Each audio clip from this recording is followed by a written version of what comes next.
ክብሯትና ክብሯን የዩቲዩብ ቤተሰቦች እንደምን ቆያችሁልኝ? ከዜናዎቹ ጋር አብሬያችሁ የምቆየው እኔም አዲሱ ተሾመ ነኝ። የሰዓቱን አጫጭር ዜናዎች የማሰማችሁ ይሆናል።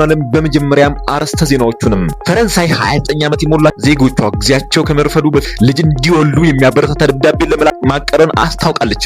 ፋክት ቼክ ትናንት ምሽት መቀለ ከተማ ውስጥ የተሰማውን ፍንዳታ ድምፅ ተከትሎ የተሰራጨው ምስል አሳሳች ነው ሲል ተናግሯል።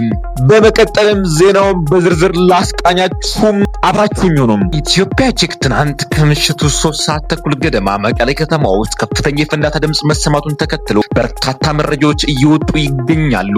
አንዳንዶች ፍንዳታው የድሮን ጥቃት እንደሆነ ሲገልጹ፣ ሌሎች ደግሞ የፈንጂ ድምፅ እንደነበር መላም ሲያስቀምጡ ታይተዋል። ጋሞ አርባ ምንጭ የተባለ እና ከ144000 በላይ ተከታይ ያለው የፌስቡክ ገጽም በዚህ ዙሪያ በሰበር ዜና መረጃ ያሰራጨ ሲሆን መቀለ ትግራይ ከፍተኛ ፍንዳታ ተሰምቷል። የፍንዳታው ምክንያት እስካሁን አልተረጋገጠም። የተጎጁ ሰዎች ወይም የደረሰ ጉዳት ስለመኖር የተረጋገጠ መረጃ የለም ብለዋል።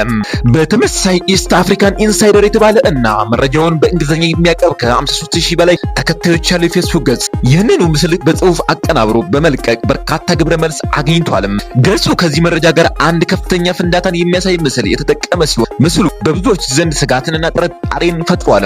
ሚዲያችን በዙሪያ ባደረገው ማጣራት የተባለው ፍንዳታ መከሰቱን ያረጋገጠ ሲሆን ምስሉ ግን ከሌላ ሀገር የተወሰደ መሆኑን ተመልክተናል። ምስሉ ከዓመት በፊት እስራኤል ጋዛ ላይ ጥቃት ስታደርስ እንደሚያሳይ መረጃው ያመለክታል።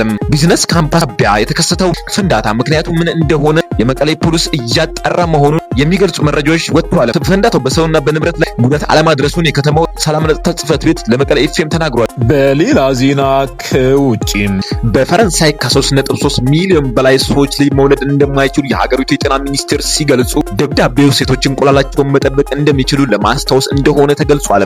ደብዳቤው 29 ዓመት ለሞላቸው ዜጎች መላክ አያስፈልግም። በዛ እድሜ ያሉ ሴቶች ፍላጎታቸው እንቁላላቸውን በሕክምና አስወጥተው እስከሚፈልጉበት ጊዜ ድረስ ተጠብቆ እንዲቆይ ማድረግ ስለሚችሉና ከ29 እስከ 37 ዓመታቸው ድረስም ለዚህ አገልግሎት ክፍያ ስለማይከፍሉ ተብሏል። ፈረንሳይ በእነዚህ የእንቁላል መጠበቂያ ማዕከላት ላይ የግል ዘርፉ ገብቶ እንዲሰፋ የማድረግ እቅድ እንዳላትም ገልጻለች። አንዳንዶችም ይህ ተግባር ውጤታማ እንደሚያደርግና ይልቁንስ የጥንዶችን ኢኮኖሚ ማሻሻልና የወሊድ እረፍት ጊዜ መጨመር ውጤታማ እንደሚሆን ተናግረዋል። ከዜናዎቹ ጋር አብሬ ነበርኩት አዲሱ ተሾመ ነኝ። በቀጣይ እስከምንገናኝ ቸር ሰንብቱ።